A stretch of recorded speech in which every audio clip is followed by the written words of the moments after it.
In this video, we'll be taking a look at 4 college football games happening on December 5th, 2025, and providing you with free team picks and total picks for each one of those games, so 8 picks in total. Welcome back to Cash Out Sports. Let's dive right into it. Oh, and don't forget to subscribe and to click the bell icon to get notified as soon as these videos get released, so that you have more time to plan out your bets as we provide these videos on a daily basis. I can guarantee that you'll have all the important information that you'll need on these 4 college football games after fully watching this video. One more thing before we start: if you would like to gain access to our best exclusive sports picks to take your journey to the next level, then check out our Patreon in the link down below, where we offer our best single picks, parlay picks, and much more. Now let's get started. Kennesaw State versus Jacksonville State. Kennesaw State heads on the road to face Jacksonville State in the Conference USA Championship game at Amherst Stadium in Jacksonville, Alabama. The Owls kept their place in the title race by edging Liberty 48-42 in overtime in the regular season finale, winning and covering as 2 1/2 point favorites. That result capped a mixed stretch away from home, since Kennesaw State went 1-2 against the spread over its last 3 road games, a run that included a 35-26 loss at Jacksonville State on November 15th as a 3 1/2 point favorite. That November meeting still stings for Kennesaw State. The Owls controlled many of the basic metrics, finishing with 32 first downs compared to only 18 for Jacksonville State, and piling up 579 total yards of offense, while the Gamecocks managed 451. On paper, that type of production should keep a team in command. Instead, 4 turnovers by Kennesaw State flipped the game. Jacksonville State played clean, did not commit a single turnover, and took full advantage of every extra possession that came from those mistakes. Quarterback play shaped that contest. Kennesaw State's Amari Odom threw 3 interceptions, which undercut an otherwise useful effort in the run game, where he gained 51 yards and scored once on the ground. Jacksonville State countered with Caden Creel, who passed for 137 yards and added 127 rushing yards with 2 rushing touchdowns, a classic dual-threat stat line that pressured the Owls on every down. Running back Cam Cook added 132 rushing yards and a touchdown, so the Gamecocks finished with 2 players over 100 rushing yards, a clear sign of how their ground attack wore on Kennesaw State across 4 quarters. The site of the title game keeps one important piece of that earlier matchup intact. Jacksonville State again hosts at Amherst Stadium, which removes travel stress for the Gamecocks and keeps their usual routine in place. Kennesaw State will try to clean up the turnover problem from the first meeting, since 4 giveaways are hard to repeat, yet the Owls still must deal with the same opponent in the same building where things went wrong the first time. Jacksonville State's most recent outing, a win over Western Kentucky, showed once more how its offense leans on a strong rushing identity. The Gamecocks rolled up 515 total yards, including 293 on the ground, and averaged 7.6 yards per play while moving the chains for 24 first downs. They did not fully maximize drives, converting only 6 of 15 third down chances, but they generated enough explosive plays to keep control of the game. On defense, Jacksonville State allowed 204 rushing yards and 6.3 yards per play, yet held Western Kentucky to 4 of 10 on third down and came away with 2 takeaways, which offset some of the yardage surrendered. The earlier head-to-head meeting this season, the 35-26 Jacksonville State win on November 15th, followed a similar script in several ways. The Gamecocks again ran the ball well, finishing with 252 rushing yards, although their third down success rate remained modest at 4 of 11.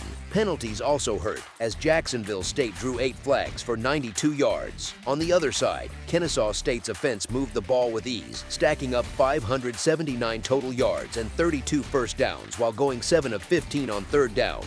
The deciding factor came from turnovers. Jacksonville State's defense intercepted 4 passes, and those extra possessions balanced out both the yardage gap and the penalty issues. Kennesaw State's 10 penalties for 90 yards added more self-inflicted damage to the turnover problems. Jacksonville State's season profile supports the way it played in both of those games. The Gamecocks own one of the most productive rushing attacks in the country, ranking 3rd nationally at 285.8 rushing yards per game. That strength lines up with a clear weakness for Kennesaw State, which ranks 102nd against the run and allows 188.3 rushing yards per game. The matchup points toward another high-volume rushing plan from Jacksonville State, with the aim of controlling tempo and shrinking the number of drives in the game. Even so, Jacksonville State does not bring a shutdown defense. The Gamecocks have given up plenty of yards this season and did so in both recent reference points against Kennesaw State and against Western Kentucky. The Owls have shown that they can move the ball between the 20s against this defense, and it is fair to expect Kennesaw State to find yardage again,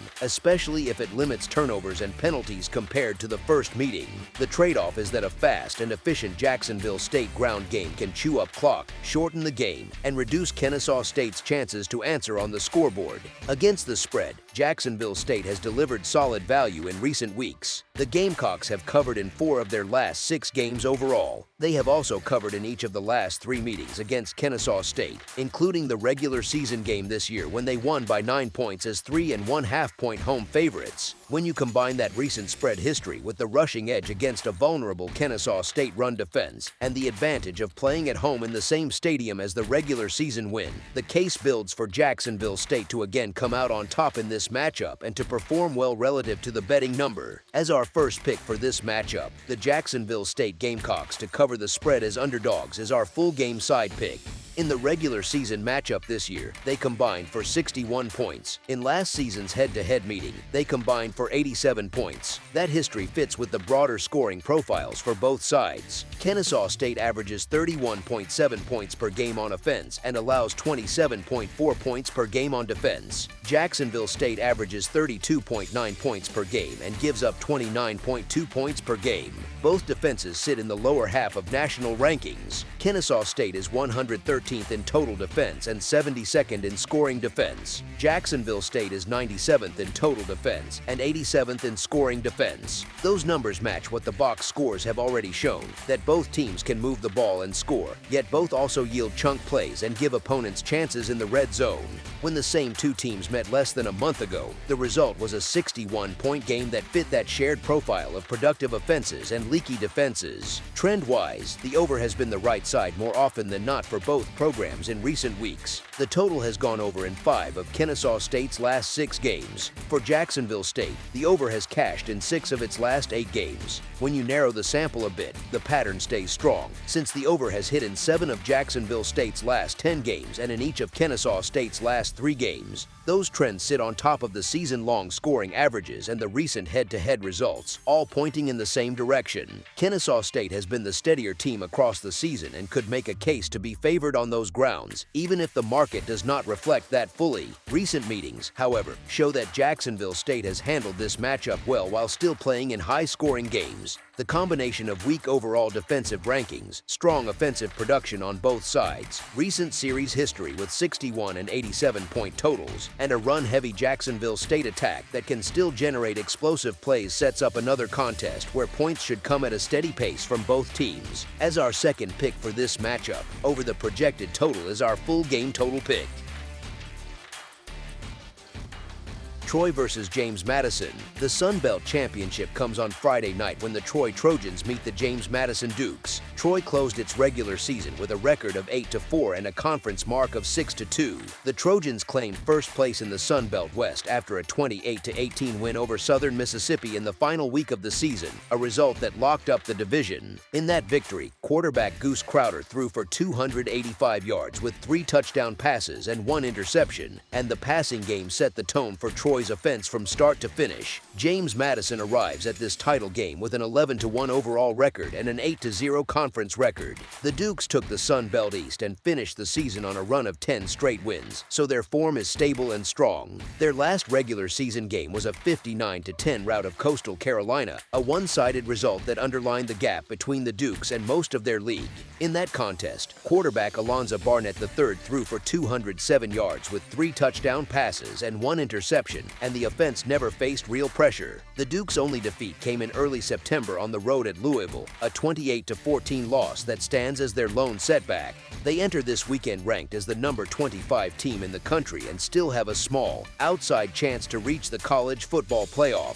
for that path to stay open, they need help from other results around the country and a strong, clear win in this matchup. The conference championship takes place at Bridgeforth Stadium in Harrisonburg, Virginia, and the setting favors a physical game. Forecasts point to a cold night, with temperatures around 30 degrees at kickoff and slipping lower as the game goes on. The Dukes look more comfortable in those conditions. Barnett is a junior and an experienced starter in this system, with more than 5,000 passing yards in his career, so the stage and the weather should not shake him. If the cold air or wind make it tougher to throw the ball with rhythm, Barnett can use his mobility as a steady plan. Backed by his 459 rushing yards and 13 rushing touchdowns this season, that dual threat profile limits how a defense can load the box or sit back in coverage. Beside him in the backfield, running back Wayne Knight brings balance to the offense. Knight went over 1,000 rushing yards this season and scored 8 touchdowns, so the ground game has a proven primary option who can handle volume and close out drives. Troy, in contrast, leans less on its rushing attack. The Trojans' ground game has not matched the production level that James Madison has reached on the season, which raises questions in a cold weather setting that can favor the run. This roster looks more geared toward playing in milder conditions, and that perception is part of the narrative around the team. Head coach Gerard Parker even joked that the Trojans do not have gear for cold weather, a comment made in clear sarcasm, but one that still reflects the shift in conditions they face. Troy also must handle a short week before facing a high-powered Dukes offense in a chilly road environment, which tests both depth and preparation. In a game where stamina and line play matter, that schedule and weather combination sits in the background of any handicap. James Madison brings the cleaner profile. The Dukes have controlled the Sun Belt this season and have scored at least 35 points in 7 of their 12 games, which shows how often their offense reaches a high-scoring tier. Troy's season has been more uneven. The Trojans finished by winning their last 2 games, which helps momentum, and they scored at least 28 points in 3 of their last 5 contests. Even so, they now face one of the better defenses on their schedule. James Madison's defense grades as one of the stronger units in the nation, and the Dukes pair that with a top-tier scoring offense. Their only loss was the 28-14 defeat at Louisville, which came on the road in mid-September. In league play, 7 of their 8 conference wins came by double-digit margins, and 5 of those victories were by at least 3 touchdowns, a pattern that shows how often they separate on the scoreboard once they gain control. Home form also reinforces the view of James Madison as the more stable side. The Dukes sit in the top 10 in the Football Bowl subdivision in both scoring offense and scoring defense, and they have leaned on that balance in Harrisonburg. In their 6 home games, the only single-digit win came against Washington State, so most visitors have struggled to stay close. Troy has a 4-2 record on the road, so the Trojans have handled travel in a broad sense, but the details tell a sharper story. They lost 33-0 at Old Dominion, and that same Old Dominion team gave up 63 points to James Madison in mid-October. While score chains are never perfect guides, that contrast adds weight to the idea that Troy's offense can bog down against physical defenses. James Madison also deals with distractions away from the field, including talk about the playoff picture and the future of the program, and that noise can cut focus if the staff does not manage it. Even with that factor, the matchup points toward James Madison as the more complete team on both sides of the ball in this setting. As our first pick for this matchup, the James Madison Dukes to win and cover the spread as favorites is our full game side pick. The Trojans have stayed under the posted number in 7 of their 12 games this season. Away from home, they have gone under in 4 of 6 road contests, which suggests that their offense tends to contract when they leave their own field, and that their defense keeps most games in a more modest scoring band. They also enter this title game on a run of 4 straight unders, so the recent trend lines up with their season-long pattern. James Madison brings a different profile. The Dukes have split their 12 games on the season in relation to the total, with an even mix of overs and unders. At home, they also split their 6 games on the number, which reflects how matchups and game scripts have varied in Harrisonburg. James Madison scored at least 24 points in each home game and went for at least 35 points in 4 of those 6, so their offense at home has a high floor and can spike into the mid-30s or beyond. On the other side of the ball, the Dukes held 4 of their 6 home opponents to 14 points or fewer, a sign that their defense often clamps down when it has the crowd and familiar surroundings. When you combine a Troy team that trends under with a James Madison team that scores well but also defends at a high level, the picture comes into focus as a game where the Dukes can reach the low to mid-30s while limiting Troy to a smaller number. A result in the neighborhood of 34-10 fits both teams' season arcs and keeps the combined score under the projected total. As our second pick for this matchup, under the projected total is our full game total pick. UNLV versus Boise State. When people hear the name Boise State in mid-major football, they often assume the Broncos will handle championship games with ease. That image comes from years of success in big spots, and it still shapes how the market treats their games. Oddsmakers often attach a price premium to Boise State, and that pattern appears in this matchup as well. UNLV comes into the Mountain West Championship as the team many observers claim should not be here because of the messy four-way tiebreaker that decided the field. Their path included narrow wins over Air Force, Miami, Ohio, Utah State, and even Idaho State, results that some read as signs of weakness rather than resilience. That perception pushes many casual bettors toward Boise State before they even look at the number. The spread itself tells a more complex story. Boise State already beat UNLV by 25 points earlier this season as a 13-point favorite. Now the game shifts to a neutral site with a title at stake, and the line is shorter, with the Rebels listed as only small underdogs. That change signals respect for UNLV and suggests that odds makers expect a far more competitive contest than the first meeting. UNLV's offense supports that view. The Rebels have the profile of a live underdog because they can score in bunches and force opponents to keep pace. At the same time, Boise State has not always lived up to the premium that comes with its name this year, which weakens the case for laying points solely on brand value. The quarterback situation also shapes the rematch. Madison's return for Boise State fits the idea that a starter should not lose his job to an injury. He has not played in about a month, so some rust is likely as he settles back into live action. In the first matchup, both teams ran the ball with success, but Madison's 4 touchdown passes broke the game open and created the big final margin. UNLV has reason to adjust on the back end. The Rebels can tighten their pass coverage, mix their looks, and send more pressure at Madison to test his timing after the layoff. Small improvements in that phase can matter in a game where both offenses want balance. UNLV also ranks 8th in third down conversions at 29.4%, and sustained success in those spots can help them stay within striking distance and avoid empty drives. Taken together, the market shift, UNLV's offensive ceiling, Boise State's uneven value against the spread, and the expected defensive adjustments from the Rebels all support a strong case for UNLV to keep this game close and potentially flip the script from the first meeting. As our first pick for this matchup, the UNLV running Rebels to cover the spread as underdogs is our full game side pick. If UNLV is going to win this type of game, it will need its offense to lead the way. That has been the Rebels' identity all season, with a fast tempo, frequent chunk plays, and a scoring style that pushes opponents out of their comfort zone. Their defense is not built to sit on a low total and win a grind.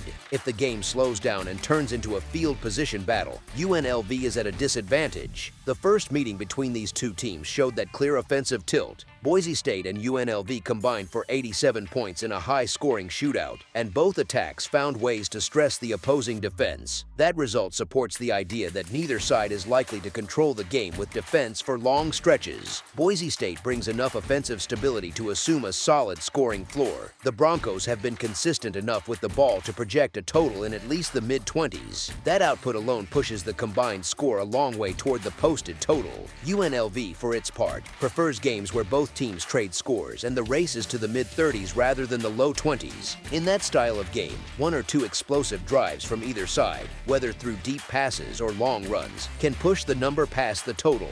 The earlier matchup supports that idea. Even though it finished as a 56-31 Boise State win, both teams moved the ball with ease for long stretches, and the scoreboard reflected that pace. The defensive numbers also point in the same direction. UNLV has allowed more than 420 yards per game this season, including about 246 yards through the air. Boise State has offered a stronger pass defense but has had issues against the run. In the first game, the Broncos gave up 261 rushing yards to UNLV, proof that the Rebels can create balance and keep drives alive on the ground.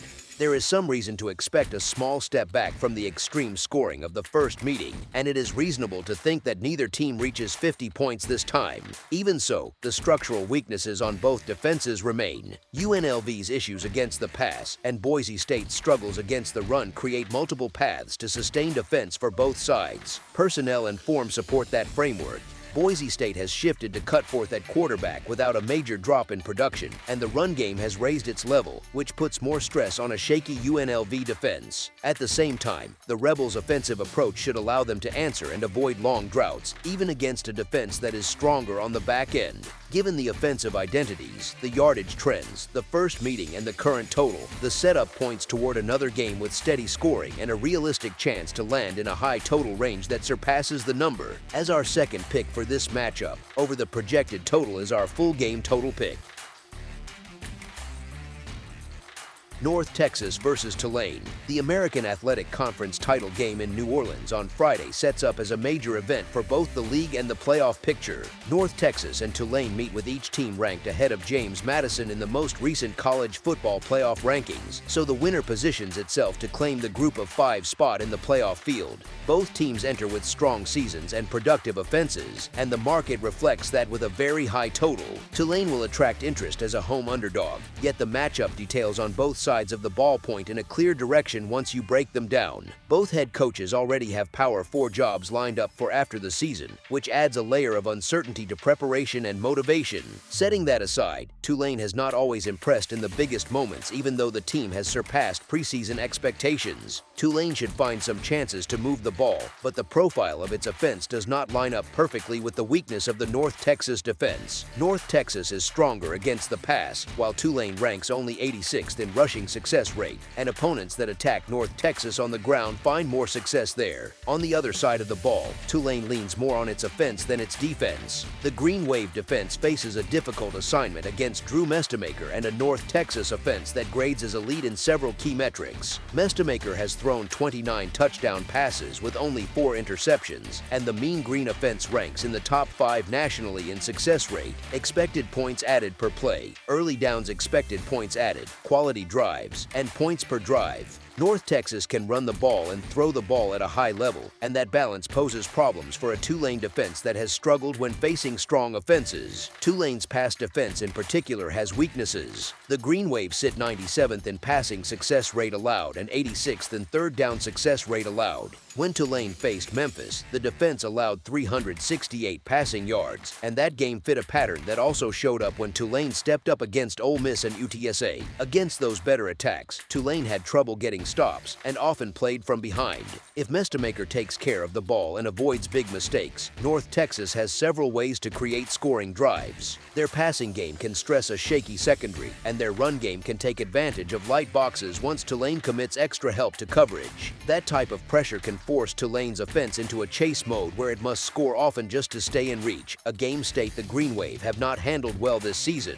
Recent form supports that view. In the last game against Temple, North Texas rolled to 605 total yards on offense with 239 rushing yards, 9.5 yards per play, and 26 first downs while converting 6 of 9 third downs. The only negative on offense was 2 lost fumbles. On defense, North Texas held Temple to 4.5 yards per play and 6 of 15 on third down. Across the season, the Mean Green have topped 31 points in every game and have scored 52 or more points in 3 straight games, which shows how hard it is for opponents to keep pace on the scoreboard. Tulane handled a struggling Charlotte team in its last outing and pitched a shutout, but still turned the ball over 3 times. The Green Wave need a much cleaner effort against a far more dangerous North Texas offense. Turnovers against North Texas can turn into quick points, and that swings a game in a hurry. Weather does not appear as a factor, with a clear forecast for the AAC championship. That helps the more explosive offense operate at full strength. The stakes add more weight. The winner lines up as the likely Group of 5 representative in the playoff. North Texas rides a 6-game winning streak and has only 1 loss, which came against a ranked opponent. Tulane carries a bad loss to UTSA, and its offense can stall. Jake Retzlaff completes fewer than 63% of his passes, while Mestemaker completes more than 70%. North Texas also features a running back and a wide receiver who both have topped 1,200 yards, which gives that offense more proven production at the skill positions. Both teams enjoyed strong regular seasons, with 11 and 10 wins. Tulane did not lose at home, and North Texas did not lose on the road. Against the spread, North Texas has a 10-2 record this season. The Mean Green have the most productive offense in the country by scoring margin, putting up 18.1 more points per game than Tulane with a point differential of plus 12.6. When you weigh efficiency, depth of weapons, and consistency on the road, the statistical edge favors the visiting side. As our first pick for this matchup, the North Texas Mean Green to win and cover the spread as favorites is our full game side pick. North Texas also brings a profile that fits a high total. The Mean Green have scored at least 50 points in 3 straight games, including their 52-25 win over Temple, where Drew Mestamaker threw for 366 yards and Caleb Hawkins ran for 186 yards and 4 touchdowns. For the season, North Texas averages 46.8 points per game, which ranks 4th nationally, and 511.8 yards per game, which ranks 8th. This is a sustained level of production, not a one-week outlier. Tulane offers a more balanced offensive profile with 454 yards per game, which ranks 38th. Jake Retzlaff gives the Green Wave a dual-threat quarterback who has accounted for 28 total touchdowns. That mix of passing and rushing stress can test a defense, and it keeps Tulane in games even when the opponent scores often. Retzlaff has thrown 6 interceptions, and those turnovers can hurt, but his rushing impact, including 14 rushing touchdowns, adds red zone value and keeps chains moving. The defensive matchups also favor points. Tulane has one of its strengths against the run, yet the secondary has allowed 274.8 passing yards per game, which ranks 120th nationally. That profile matches poorly against a North Texas passing game that pushes the ball downfield and hits big plays. Wyatt Young and Cameron Dorner both threaten defenses on deep routes, and the structure of the Mean Green offense allows them to score quickly. North Texas, for its part, does not bring a perfect defense. The run defense can give up yards and chunk plays. Tulane's rushing attack and mobile quarterback can take advantage, especially if North Texas sells out to defend the pass. The Mean Green secondary, however, ranks 5th nationally in passing yards allowed at 164.7 yards per game. That strength can limit Tulane's explosive passes but still lead to long drives and steady scoring if Tulane leans on its ground game and short throws. The stage also adds to the scoring profile. For most players on both teams, this American Athletic Conference championship in a prime national television window is the biggest game of their careers. Both offenses feature quarterbacks with strong production in different ways, with Mestamaker over 3,800 passing yards and Retzlaff with significant value as a runner. Tulane has scored at least 26 points in each of its last 5 games. North Texas has crossed the 50-point mark in its last 3 games. A total set at 66 points fits this mix of recent scoring trends and matchup traits, with both teams built to trade touchdowns more than field goals. As our second pick for this matchup, over the projected total is our full game total pick. That's all for now, so if you have any other games you would like reviewed, then leave a comment down below with the game you would like analyzed, subscribe to our channel, leave a like on this video, and we'll get to it as soon as we possibly can. We would also love to hear your opinion on the picks presented to you in this video, whether you agree or disagree with them, so leave a comment down below and do let us know.